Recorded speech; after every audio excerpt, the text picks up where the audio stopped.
Genesis 14. Now it came to pass in the reign of Raphael, king of Shinar, Arioch, king of Elasar, Chedorlaomer, king of Elam, and Tidal, king of nations, that they made war with Bera, king of Sodom, Bersha, king of Gomorrah, Shinab, king of Admah, Shemember, king of Zeboim, and the king of Bela, that is Zoar. All these joined together in the valley of Siddim, that is the Salt Sea. 12 years they served Chedorlaomer, and in the 13th they rebelled.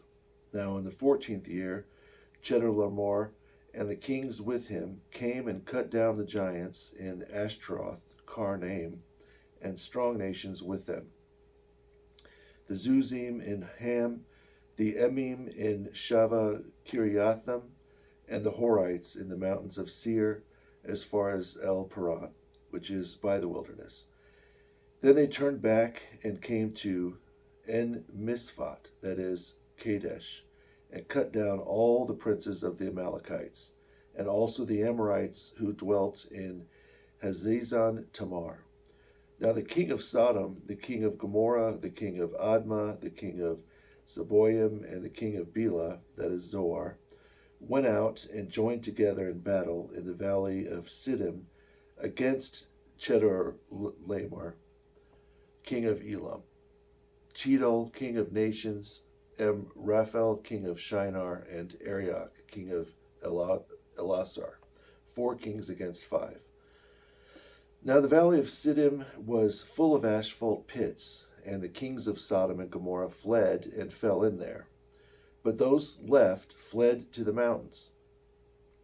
Then they took all the cavalry of Sodom and Gomorrah and all their provisions and went their way. They also took Lot, Abraham's brother's son, who dwelt in Sodom, and his goods, and departed. Then one who escaped came and told Abraham the Hebrew, who at that time dwelt by the oak of Mamre the Amorite, brother of Eshcol and brother of Aner, and they were allies with Abram.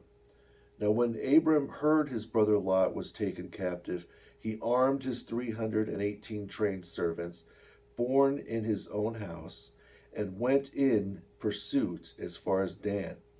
So he divided his forces against them by night, and he and his servants attacked and pursued them as far as Hobah, north of Damascus. So he brought back all the cavalry of Sodom, and also brought back his brother Lot and his goods, as well as the women and the people. Then the king of Sodom went out to meet him at the valley of Sheva, that is the king's valley, after his return from the slaughter of Chedorlaomer and the kings with him. Now Melchizedek, the king of Salem, brought out bread and wine. He was the priest of God Most High. He blessed Abram and said, "Blessed be Abram of God Most High, creator of heaven and earth, and blessed be God Most High, who delivered your enemies into your hands." Then Abram gave him a tithe of all. Now the king of Sodom said to Abram, "Give me the people, and keep the cavalry for yourself." But Abram said to the king of Sodom, "I have raised my hand to God Most High, creator of heaven and earth, that I will take nothing of yours, from a thread to a sandal strap, lest you should say, 'I have made Abram rich,' except only what the young men have eaten, and the portion of the men with me, Aner, Eshcol, and Mamre, and let them take their portion."